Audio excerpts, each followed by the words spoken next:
नमस्कार मित्रांनो, या सेशनमध्ये आपल्याला मौर्योत्तर भारत याच्यामध्ये आपण ऑलरेडी सातवाहन हा मुद्दा बघत आहोत। तर सातवाहनांच्या बाबतीत आपल्याला आता पुढचा भाग याच्यामध्ये कंटिन्यू करायचा आहे।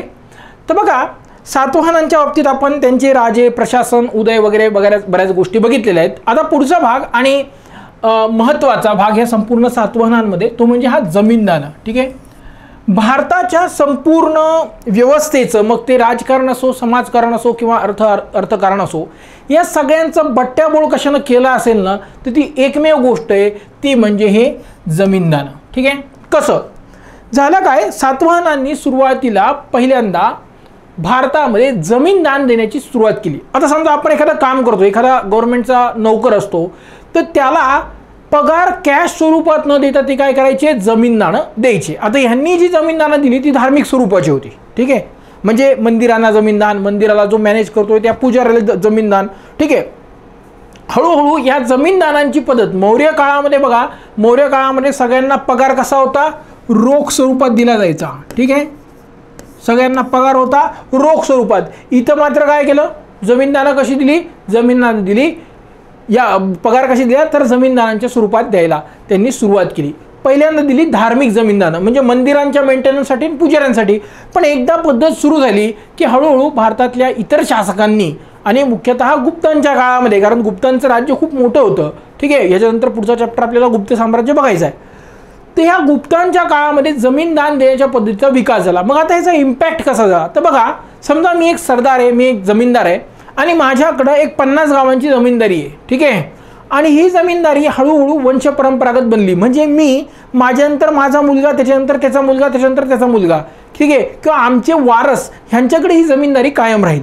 मग आता ह्या 50 गावांवर जर माझं आर्थिक वर्चस्व असेल तर तिथल्या समाजाला आणि तिथल्या राजकारणाला मी कंट्रोल करतो। ठीक आहे, त्याच्यामुळे या 50-60 गावांच्या पुरती माझी ताकद वाढते, मग मला ॲस्पिरेशन्स माझे वाढते, महत्त्वाकांक्षा वाढते, मला वाटतं आता मी राजा व्हावं। ठीक आहे, आणि याच्यामुळे सतत एकमेकांमध्ये इथं संघर्ष होत राहिला आणि व्यापाराचं नुकसान झालं। ठीक आहे, कसं, कारण व्यापाराला कसं असतं की कोणत्याही प्रकारचे अडथळे नको आहे। GST आपण कशासाठी आणलं, तर महाराष्ट्रामध्ये एक वेगळा टॅक्स, गुजरातमध्ये एक वेगळा टॅक्स, बंगालमध्ये एक वेगळा टॅक्स। ठीक आहे, टॅक्सचे रेट आणि प्रमाण सगळीकडे वेगवेगळं होतं। ठीक आहे, याच्यामुळं काय होतं की व्यापाराला अशी आपण म्हणूया समानता, एकसारखेपणा इथं येत नाही, एक जिन्सीपणा येत नाही, आणि त्याच्यामुळे आपण आणलं। सेम त्या काळात प्रॉब्लेम झाला की हे जमीनदारांनी छोटमोठे पॉलिटिकल पॉकेट्स, पॉवर पॉकेट्स तयार केले, आणि ह्याच्यामुळे भारताची समाज व्यवस्था, अर्थव्यवस्था आणि अर्थव्यवस्थेमुळे मग पुढे राज्यव्यवस्था, या सगळ्या गोष्टी तिथं त्याच्यावर परिणाम होऊ लागला। हे जमीनदार पॉलिटिकली स्ट्रॉंग झाल्यामुळे काय होऊ लागलं की राजाकडे तितकी ताकद दिसत नाही, म्हणजे राजा मोठमोठी बिरुद किंवा पदव्या धारण करेल, परमभट्टारक, महाराजाधिराज, पण ॲक्च्युअल तो फक्त बडबड करतोय, त्याच्याकडे तितकी सत्ता नाही आहे जितकी तो दाखवतोय। ते कशामुळे झालं, तर त्या सगळ्यांची सुरुवात कुठेतरी ह्या जमीनदान पद्धतीमधनं झालेली होती। ठीक आहे, तर ह्या प्रकारच्या जमीनदानांची सुरुवात ही सातवाहनांनी केली, मात्र सुरुवातीला ही फक्त धार्मिक स्वरूपाची होती। ठीक आहे, हळूहळू जसा आपल्या समाजाचा, अर्थव्यवस्थेचा विकास झाला, काळ पुढे सरकत गेला, तसं तसं वर्णव्यवस्था ही अधिक ताठर बनली, आणि ही फक्त ताठर बनली असंच नाही, तर वंश परंपरागत, ठीक आहे, काय बनली, वंश परंपरागत बनली। म्हणजे समजा मी क्षत्रिय म्हणून जन्माला आलो, मी ब्राह्मण म्हणून आलो किंवा मी शूद्र म्हणून आलो, तर माझ्या मुलालाही तेच असेल, त्याच्या मुलालाही कंटिन्यू तेच असेल। आणि हळूहळू जसा जसा आपल्याकडं व्यवसायांचा विकास होत गेला, त्या व्यवसायांमधनं जातींचा, उपजातींचा विकास होत गेला। ठीक आहे, तर हा वर्णव्यवस्था अधिक ताठर या काळामध्ये बनली, आणि व्यापार वाढीमुळे नवनवीन जातींचा उदय आपल्याकडे झाला। ठीक आहे, आपल्याकडच्या ज्या वेगवेगळ्या जाती आहेत त्या मुख्यतः या व्यवहारावर, व्यापारावर आधारित आहेत। तुम्ही नेमकं कोणतं काम करताय त्या अर्थात, जसं बघा, लोहार जात आहे आपल्याकडं, चांभारांची जात आहे, कुंभारांची जात आहे।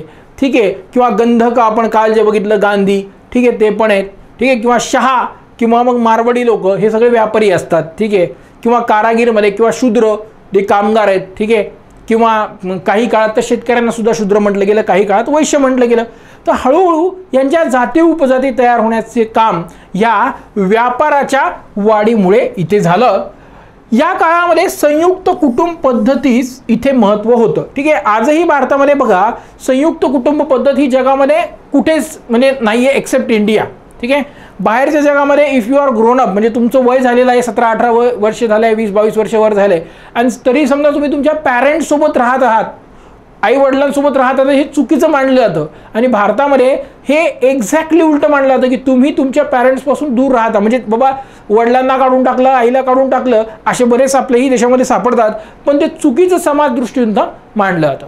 तर कुटुंब व्यवस्था हा भारतीय जीवन पद्धतीचा, भारतीय समाज व्यवस्था, संस्कृती ह्या सगळ्यांचा मूळ आधार ही कुटुंब व्यवस्था आहे. ही कुटुंब व्यवस्था मात्र अजूनही सातवाहनांच्या काळामध्ये ही स्ट्रॉंग होती असं आपल्याला दिसतं.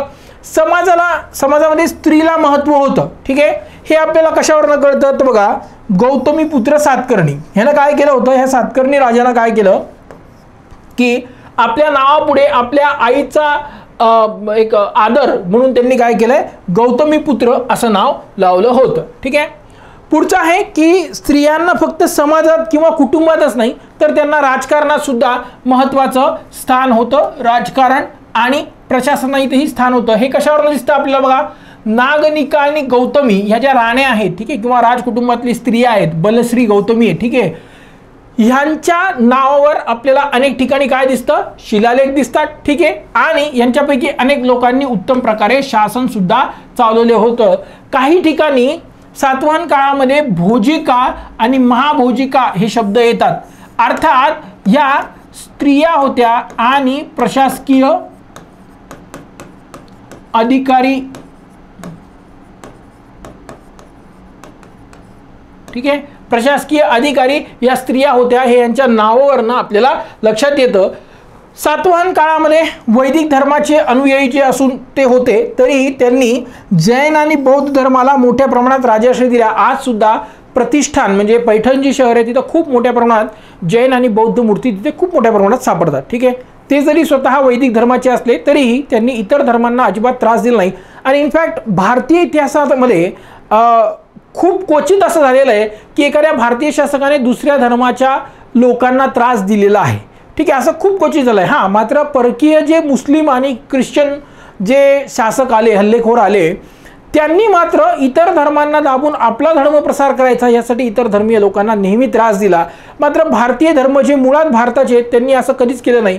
मग ते वैदिक असोत, जैन असोत, बौद्ध असोत किंवा मग ते पुढच्या काळात शीख जे आधुनिक काळाच्या जवळपास तिथं निर्माण झालेलं आहे. ठीक आहे, तर अशा कुठल्याही भारतीय उत्पत्ती असलेल्या धर्मामध्ये झालेलं नाही आहे. मात्र इथे मुस्लिम आणि ख्रिश्चन शासकांनी त्या प्रकारे केलेलं आहे हे आपल्याला माहिती आहे. ऐतिहासिक पुरावे याचे आपल्याकडे उपलब्ध आहेत. तर यांनी काय केलं, जैन आणि बौद्धांना मोठ्या प्रमाणात दान दिलं. त्याचे आजही पुरावे आपल्याला पैठण या शहराच्या उत्खननामध्ये, किंवा लोक जर घराचं बांधकामही करत असतील तर बऱ्याच वेळा तिकडे मूर्त्या वगैरे आज सुद्धा सापडत असतात.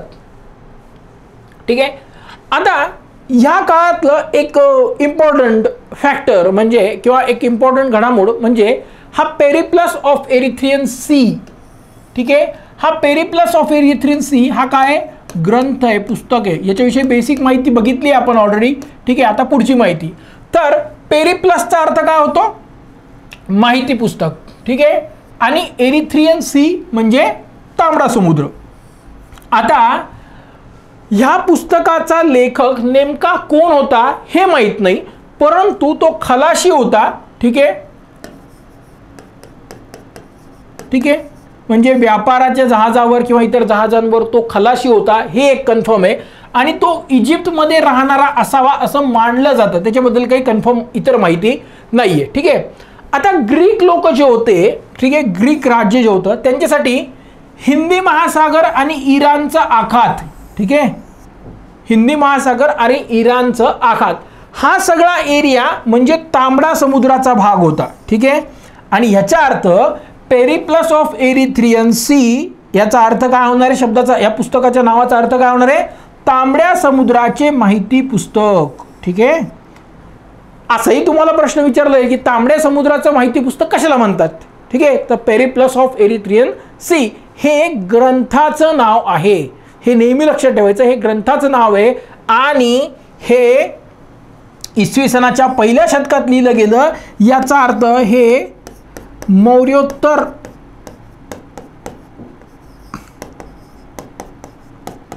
काळातील ग्रंथ आहे।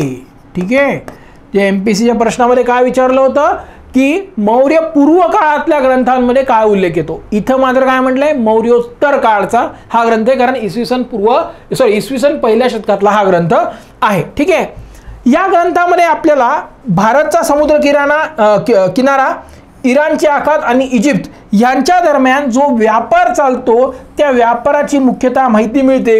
आपण सातवाहनांच्या पहिल्या पार्ट ह्याच्या अगोदरच्या पार्टमध्ये बघितलं की भोगवर्धन म्हणजे भोकरदन, ठीक आहे, कोल्हापूर, तगर अशा वेगवेगळ्या शहरांचा उल्लेख या पेरिप्लस ऑफ एरिथ्रियन सी या ग्रंथामध्ये आपल्याला आढळतो आणि त्याच्यावरून आपल्याला लक्षात आलंय की व्यापाराबद्दल याच्यामध्ये माहिती आहे आणि मुख्यतः भारताचे बंदरं वेगवेगळी आणि त्याच्यातनं चालणारा परकीय व्यापार याचीच माहिती या ग्रंथामध्ये आपल्याला मिळते।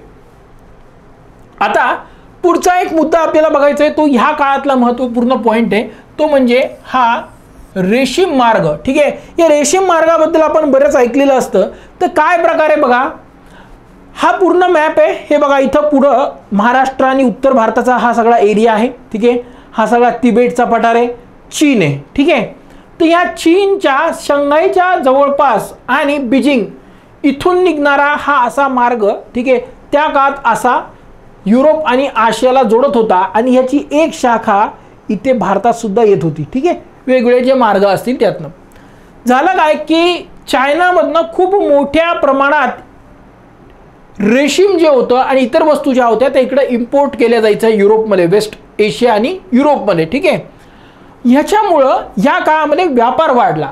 तर आता हा मार्ग सुकर झाल्यामुळे ह्या काळामध्ये इथे बघा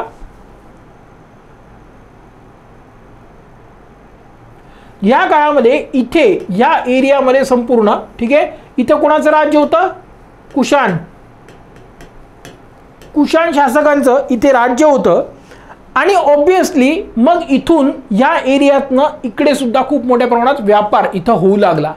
त्याचं बेनिफिट ह्या कुशाण शासकांना झालं आणि त्याचा परिणाम स्वरूप आपण बघतो की त्यांनी साम्राज्य विस्तार तर केलाच केला, पण मथुरा कलाशैली, गांधार कलाशैली या कलाशैलींना सुद्धा त्यांनी राजाश्रय देण्याचं काम केलं। ठीक आहे, पैसा असल्याशिवाय ह्या गोष्टी होत नाही, आर्थिक सुबत्ता असल्याशिवाय राष्ट्रामध्ये इन्फ्रास्ट्रक्चरचं निर्माण होऊ शकत नाही, कलाशैलींना प्रोत्साहन दिलं जाऊ शकत नाही।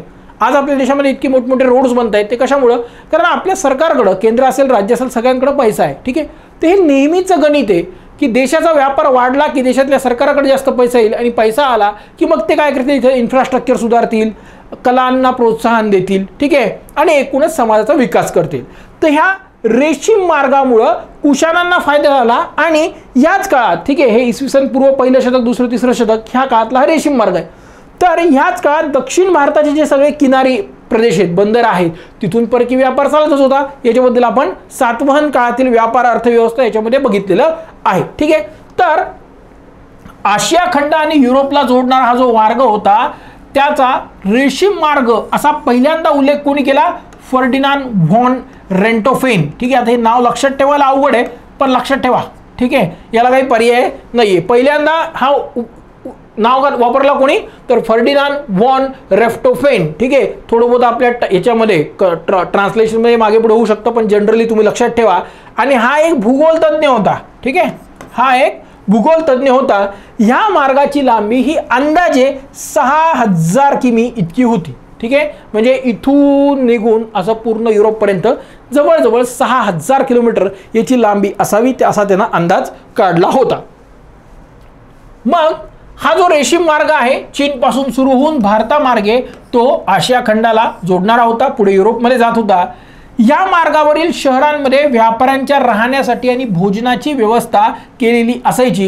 ही भोजनाची व्यवस्था, राहण्याची व्यवस्था, त्यांच्या सुरक्षेची व्यवस्था हा त्या एरियातला राजा करत होता। का, कारण जर व्यापाऱ्याला सुरक्षा नसेल तर तो व्यापार करणार नाही आणि त्याने व्यापार जर केला नाही तर यांना टॅक्स मिळणार नाही। ठीक आहे, म्हणजे त्यानं टॅक्स द्यावा यासाठी त्यांना ते संरक्षण देण्याचं काम, त्याला सुविधा पुरवण्याचं काम हे लोक करत होते। ठीक आहे, तसेच या शहरावरील अनेक मार्गांमध्ये बाजारपेठा सुद्धा होत्या। ठीक आहे, आजही बघा आपल्याकडे मोठमोठ्या मार्गांवर, जसं आता आपण मुंबईचं बघितलं तर पोर्टमुळं, बंदरामुळं मुंबई शहर इतकं मोठं झालेलं आहे।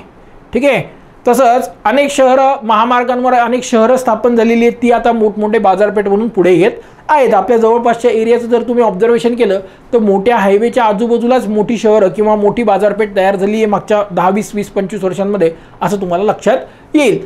तर ते बाजारपेठ तयार झाले. हे मार्ग तक्षशिला, गांधार इत्यादी शहरांना जोडत होतं आणि त्याच्यामुळे बऱ्याच प्रमाणात इथे तुम्ही बघा बौद्ध मूर्ती इथे आढळतात.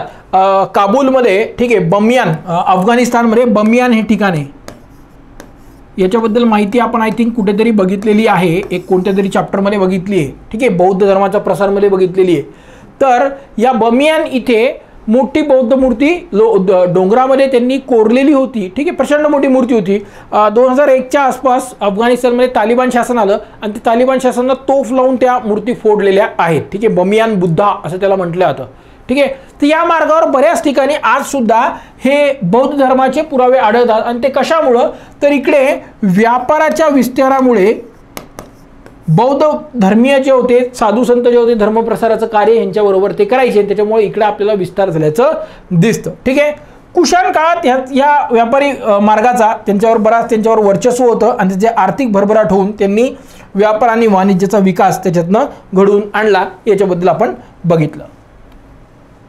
आता या आर्थिक सुबत्तेच्या परिणाम स्वरूप कुशाणांनी मोठ्या संख्येनं सुवर्ण नाणी काढली, ठीक आहे. ते तुम्हाला सांगितलं एक्सपेन्सिव्ह गोष्टी कधी होतात, ज्यावेळेस राज्याकडे पैसा असेल त्याच वेळेस या एक्सपेन्सिव्ह गोष्टी घडू शकतात, ठीक आहे. तसंच त्याने कला म्हणजेच बघा गांधार आणि मथुरा,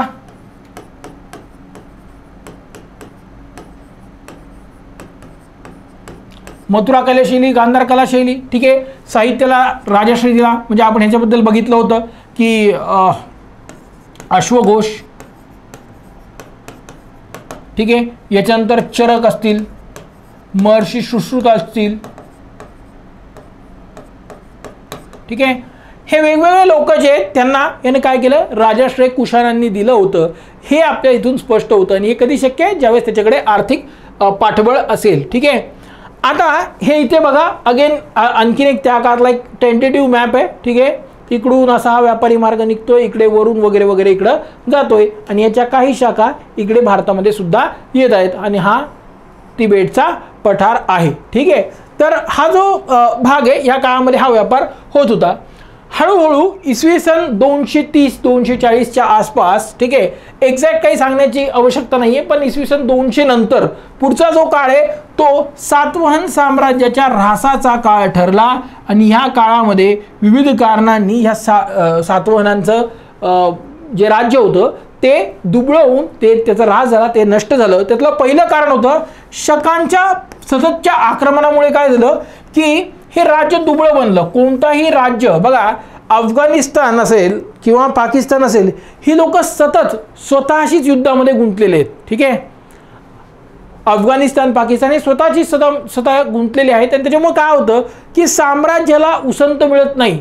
भारत आज काही युद्ध करायला घाबरत नाही. आपण चीन, पाकिस्तान, अफगाणिस्तान एक सोबत युद्ध लढवू शकतो आणि ते जिंकू पण शकतो. पण प्रॉब्लेम काय आहे की ह्या युद्धामध्ये जो होणारा प्रचंड खर्च आहे, जीवित वित्त हानी जी आहे, त्याच्यामुळं आपण विकासाच्या बाबतीत 10-15 वर्ष मागे जाऊ. मग इथे पर्याय काय आहे ह्याचा प्रॅक्टिकल विचार केला जातो. या काळात तसं होत नव्हतं. संघर्ष सतत होत असल्यामुळे राज्य आर्थिकदृष्ट्या इथे दुबळं उत्तरोत्तर बनत गेलं. त्याला जी पॉलिटिकल स्टॅबिलिटी पाहिजे ती स्टॅबिलिटी त्याला मिळत नव्हती.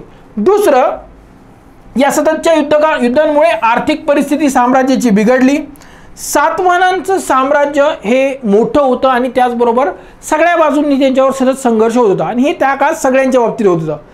त्याला तोंड देणं, सतत तोंड देणं हे काही शक्य होत नव्हतं आणि त्यांचे नंतरचे वारसदार, ठीक आहे, हे दुबळे निघाले आणि त्याच्यामुळं सातवाहन साम्राज्य याचा अंत झाला, ठीक आहे. सातवाहन साम्राज्याचा अंत झाला. तर हा होता मौर्योत्तरकालीन भारतामधला दख्खनचा इतिहास. आता ठीक आहे, पुढचा जो मुद्दा आहे तो म्हणजे संगम साहित्य, ठीक आहे.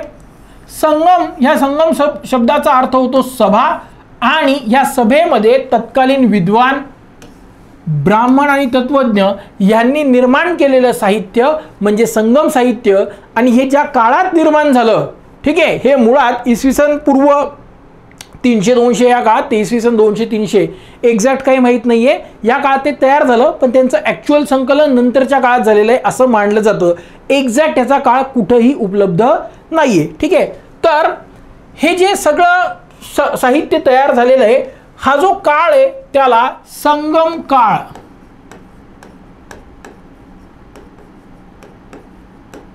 काय म्हटलं जातं, संगम काळ असं म्हटलं जातं. आणि मौर्योत्तर काळामध्ये ह्या संगमांची सुरुवात झाली. ठीक आहे, आणि हे दक्षिण भारतात झाले. मौर्योत्तर काळात आणि दक्षिण भारतात झाले.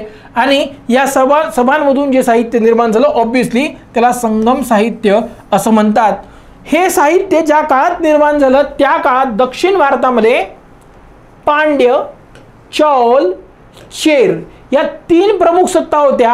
याच्याऐवजी हे छोटे छोटे सत्ता आहेत, यांना काही खूप व्हॅल्यू नाही आहे. ठीक आहे, हे नंतरच्या काळात समाप्त झाले. हे 3 सत्ता उरल्या आणि या 3 सत्तांमधल्याही 2च गोष्टी महत्त्वपूर्ण आहेत. एक, यांनी निर्माण केलेलं साहित्य किंवा कला क्षेत्रांना दिलेला राजाश्रय, आणि दुसरे यांच्यातले एकमेकांमधले युद्ध. यांच्या एकमेकांमधल्या युद्धाला आपल्या अभ्यासाच्या दृष्टिकोनातून अजिबात काही त्याला महत्त्व नाही आहे. एक सुद्धा युद्ध आपल्याला बघायचं सुद्धा नाही, पाठसुद्धा करायची गरज नाही आहे. ठीक आहे, हां, मात्र यांनी जो सांस्कृतिक विकास केला आहे तो आपल्यासाठी महत्त्वाचा आहे. तो आपण पुढच्या पार्टमध्ये बघू. सध्या याच्यामध्ये आपल्याला बघायचं आहे संगम साहित्याचा भाग. ठीक आहे, तर दक्षिण भारतातील मौर्योत्तर काळातील जो राजकीय, आर्थिक आणि सामाजिक परिस्थिती आहे त्याच्याबद्दल माहितीसाठी हे संगम साहित्य जे ते आपला मुख्य माहितीचा स्रोत आहे. त्याचबरोबर मेगॅस्थेनिसचं इंडिका, पणिनींचं व्याकरण आणि सम्राट अशोकाची शिलालेख याच्यातनं सुद्धा माहिती ऑब्विसली मिळतेच. परंतु हे जे संगम साहित्य आहे ते ॲक्च्युअल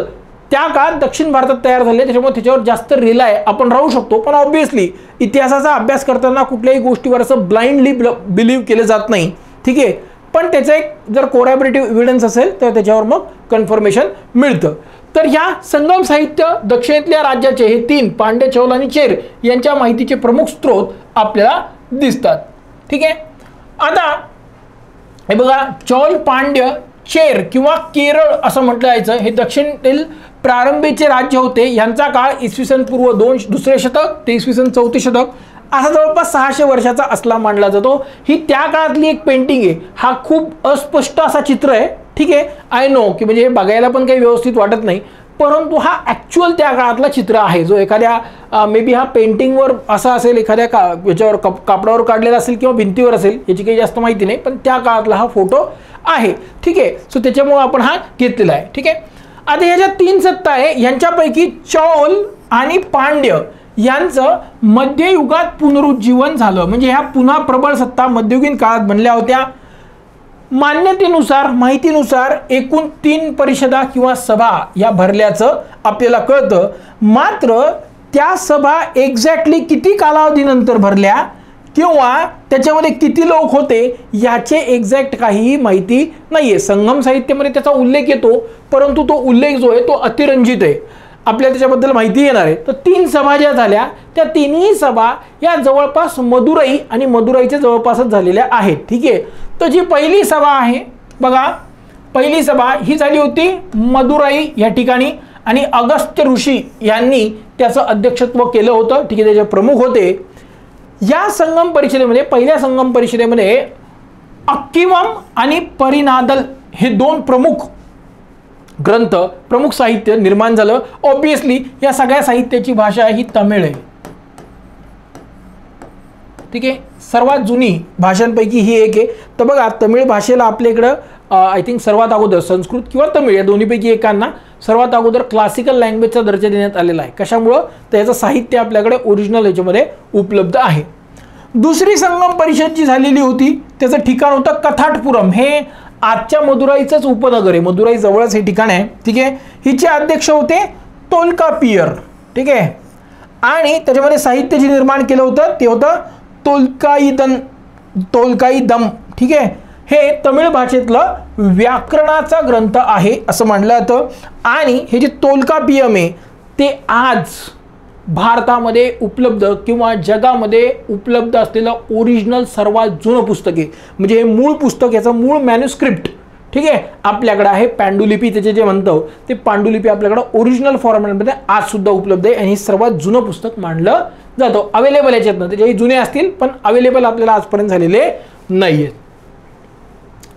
तिसरी जी संगम परिषद होती, ठीक आहे, ती अगेन मदुराई इथे झाली होती. नक्रार यांनी तिचं अध्यक्षत्व केलं होतं. याच्यामध्ये तिरुकुरल, सिल्लप्पडिक्रम आणि मणिमेकलाई या ग्रंथांची निर्मिती झाली होती. ठीक आहे.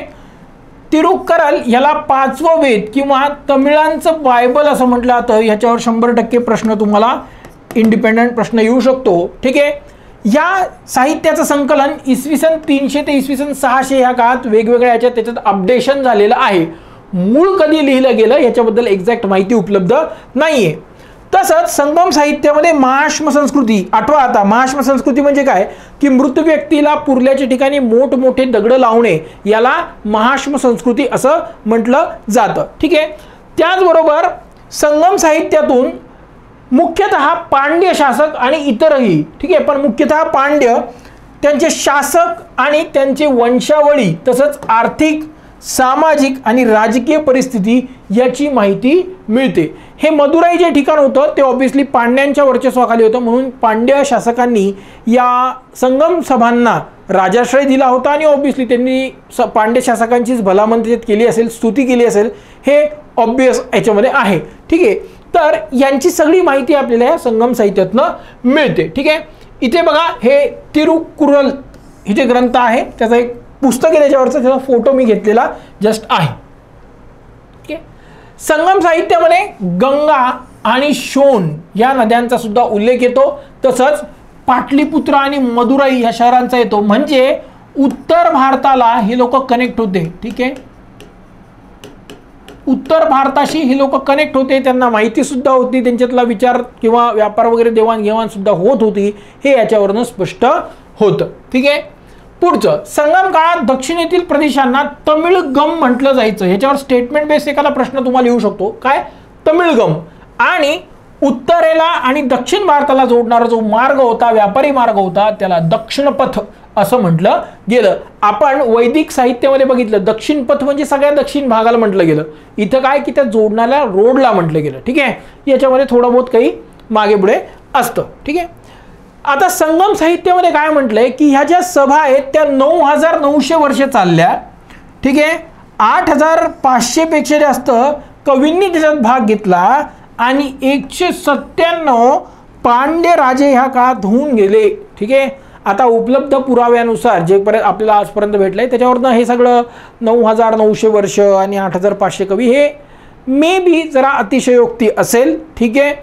आणि त्याच्यामुळे याच्यावर काही विश्वास ठेवत नाही. मात्र साहित्यामध्ये ज्या गोष्टी सामाजिक आर्थिक स्वरूपात सांगितल्यात ते त्याच्याच्या त्या काळाचं प्रतिबिंब देतं, हे मात्र नक्की आहे. ठीक आहे. तर हा जो फॅक्च्युअल यांनी मांडलेला आहे 197 राजे 9900 वर्ष 8500 कवी, याला कोणी मानत नाही.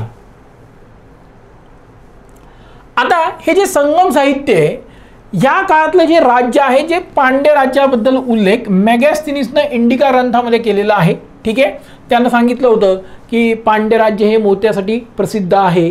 ठीक आहे. दक्षिणेत एक 9 वर्षाची का 13 वर्षाची मुलगी आई झाली होती, एका राणीच्या नावाने ते राज्य चाललं होतं, अशी वेगवेगळी माहिती मेगॅस्थनीसनं दिली आहे, ते आपण ऑलरेडी बघितलेलं आहे. ठीक आहे.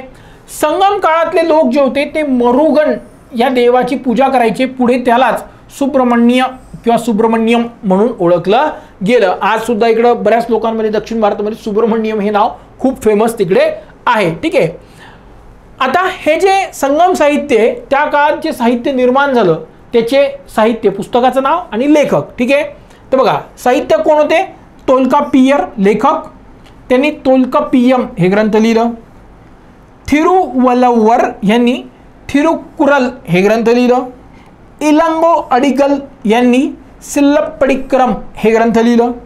नतनार यांनी मणिमेकलाई हा ग्रंथ लिहिला. जीवक चिंतामणी यांनी तिरुककत्तेवर हे जैन भिक्षू होते, यांनी हा ग्रंथ लिहिलेला आहे. ठीक आहे. तर हे याचे बघा ओरिजिनल मॅन्युस्क्रिप्ट आहेत. संगम साहित्यात जे लिहिलं गेलं त्याचे ह्या ओरिजिनल मॅन्युस्क्रिप्ट आपल्याला दिसतात. पांडुलिपी आपण ज्याला म्हणतो, ते एकमेकांमध्ये लाकडावर किंवा ताम्रपत्रांवर ते कोरलं जातं आणि ते स्टोअर केलं जातं. त्या आपल्याला इथं स्ट्रिप्स दिसत आहेत. ठीक आहे. आता हे जे संगम साहित्य आहे त्या संगम साहित्याची दोन प्रकारे विभागणी केली जाते. एक आहे निवेदनात्मक, ज्याच्यामध्ये मुख्यतः राजांच्या शौर्यगाथांचं वर्णन केलेलं आहे. ठीक आहे, जसं त्याला मेलक्कनक्कू असं म्हटलं जातं. ठीक आहे. दुसरं आहे उपदेशपर, याच्यामध्ये सर्वसामान्य लोकांना, शासकांना उपदेश दिलेला असतो, कसं वागायचं, कसं बोलायचं, कशा प्रकारे राजकारण करायचं, सत्ता सांभाळायची, असे उपदेश वेगवेगळ्या लोकांना दिलेले आहेत. ठीक आहे. तर आचरणाचे नियम याच्यामध्ये आहे आणि हे मुख्यतः प्राकृत आणि संस्कृत तज्ञ लोकांकडून लिहिले गेलेलं आहे असं त्याच्यावरनं आपल्याला दिसतं आणि त्याला किलक्कनक्कू असं म्हटलं जातं. ठीक आहे. सिल्लप्पडिक्करम हे जे लेखक इलंगो अडिगल आणि मणिमेकलाई, ठीक आहे, त्याचे लेखक होते नत्तनार. हे तमिळ भाषेतले दोन महाकाव्य मानले जातात. जसं आपल्याकडे रामायण महाभारत आहे तसं त्यांना महाकाव्य मानलं जातं. ठीक आहे. आणि हे जे दोन ग्रंथ आहेत ते सेनुगुट्टवान या शासकाच्या काळामध्ये निर्माण केले गेले, लिहिले गेले असं मानलं जातं. काय? सेनुगुट्टवान. तर हे शब्द यांचे लेखक किंवा त्या काळातला शासक कुठल्याही पद्धतीने एखादा जोड्या लावावर प्रश्न तुम्हाला येऊ शकतो. ठीक आहे. धन्यवाद.